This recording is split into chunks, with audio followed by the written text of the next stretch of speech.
میں ایک اور بات پیران پیر، کیونکہ یہ وہ شخصیت ہے جس بیچارے کو شیخ عبد القادر جیلانی رحمۃ اللہ علیہ کو کاٹ کا الو بنا کر لوگ اپنی اپنی جھولیاں بھر رہے ہیں۔ یہ غنیۃ الطالبین ان کی کتاب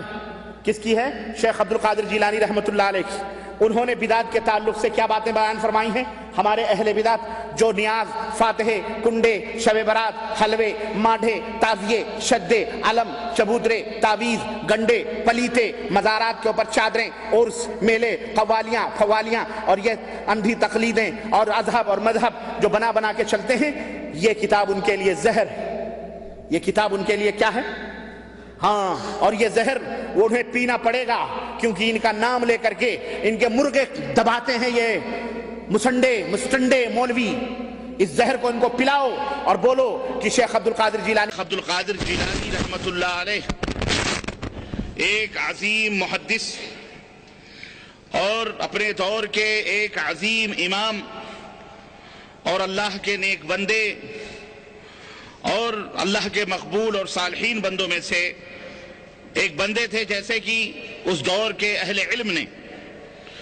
علماء نے ان کے بارے میں اپنی اپنی کتابوں میں یہ باتیں تحریر کی ہیں اور یہ باتیں ثابت بھی ہیں۔ تو ناظرین اکرام، آپ نے دیکھا، سامعین اکرام، کہ یہ معراج ربانی بول رہا ہے کہ یہ جو غنیۃ الطالبین کتاب ہے یہ اہل سنت بریلویوں کے لیے زہر ہے، جبکہ میں کہتا ہوں کہ یہ غنیۃ الطالبین ہمارے لیے زہر نہیں ہے، ہمارے لیے تو الحمدللہ یہ نعمت ہے اور رحمت ہے، برکت ہے غنیۃ الطالبین، مگر تمہارے لیے زہر ہے، کیونکہ تم غوث پاک رحمۃ اللہ علیہ کے تعلق سے تمہارے مولوی نے اور تمہاری جماعت کے مولوی نے خود کہا ہے کہ غوث پاک اہل حدیث تھے، اور تم لوگ نیک ولی ان کو مانتے ہو اور متبع سنت کہتے ہو۔ غنیۃ الطالبین تم بھی پڑھتے ہو اور اس کا حوالہ بھی دیتے ہو رفع دین کے تعلق سے، تمہیں رفع دین کی ایک بات غوث پاک سے ملتی ہے، جبکہ غوث پاک جو ہے مقلد تھے اور تم ہو غیر مقلد۔ تمہارا ان کی طرف سے حوالہ دینا بالکل کہیں سے صحیح بیٹھتا ہی نہیں ہے، کیونکہ تم ٹھہرے غیر مقلد ہو، غوث پاک تو مقلد تھے، وہ تو حنبلی تھے، تم تو غیر مقلد ہو، تو تمہارا دلیل دینا یہ تو باطل ہے۔ اب غوث پاک رحمۃ اللہ نے معراج کے تعلق سے کہا کہ اللہ کے رسول صلی اللہ تعالیٰ علیہ وسلم نے اپنی ماتھے کی نظر سے اللہ پاک کا دیدار فرمایا، یہ غنیۃ الطالبین میں لکھا ہے۔ غنیۃ الطالبین میں پیری مریدی کے تعلق سے معاملات بیان کیے گئے ہیں، قوالی کے تعلق سے معاملات بیان کیے گئے ہیں، مگر تم اس کو نہیں مانو گے کیونکہ تمہیں ہضم نہیں ہوگی،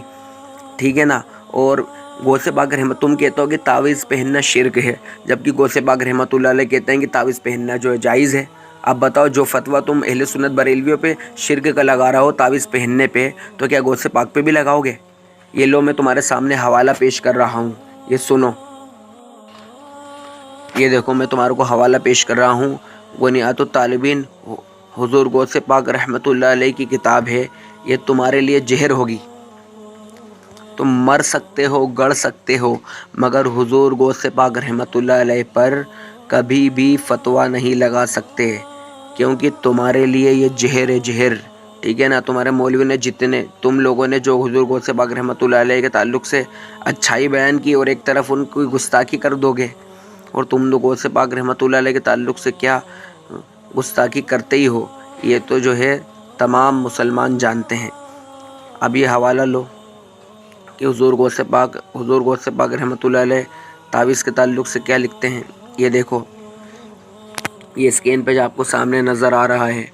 حضور غوث پاک رحمۃ اللہ علیہ فرماتے ہیں کہ قرآنی تعویذ پہننا جائز ہے بائے سرکار غوث پاک رحمۃ اللہ علیہ۔ حضرت شیخ عبد القادر جیلانی المتوفیٰ 561 ہجری لکھتے ہیں کہ تعویذ لکھ کر گلے میں ڈالنا جائز ہے، اور حضرت امام احمد بن حنبل رحمۃ اللہ علیہ فرماتے ہیں کہ میں بیمار ہو گیا تو میرے لیے بخار کا تعویذ لکھا گیا۔ تو اب وہابیوں اہل حدیثوں کو چیلنج ہے کہ اگر کسی کال گرل کی اولادیں نہیں ہو تو ذرا ان ہستیوں پر شرک کا فتویٰ لگاؤ۔ ریفرنس بک غنیۃ الطالبین جلد 1 صفحہ نمبر 93 اسکرین پیج آپ کے سامنے ہے۔ اب لگاؤ غوث پاک کے اوپر فتویٰ، یا تو جو دعویٰ تم کرتے ہو کہ غوث پاک اہل حدیث سے، تو پھر مان لو ان کی یہ بات بھی کہ غوث پاک رحمۃ اللہ نے صحیح فرمایا ہے، توبہ کر لو اور ایمان لے کر کے آ جاؤ اور اہل سنت والجماعت میں شامل ہو جاؤ، ورنہ ہمیشہ ہمیشہ جہنم میں جلو گے۔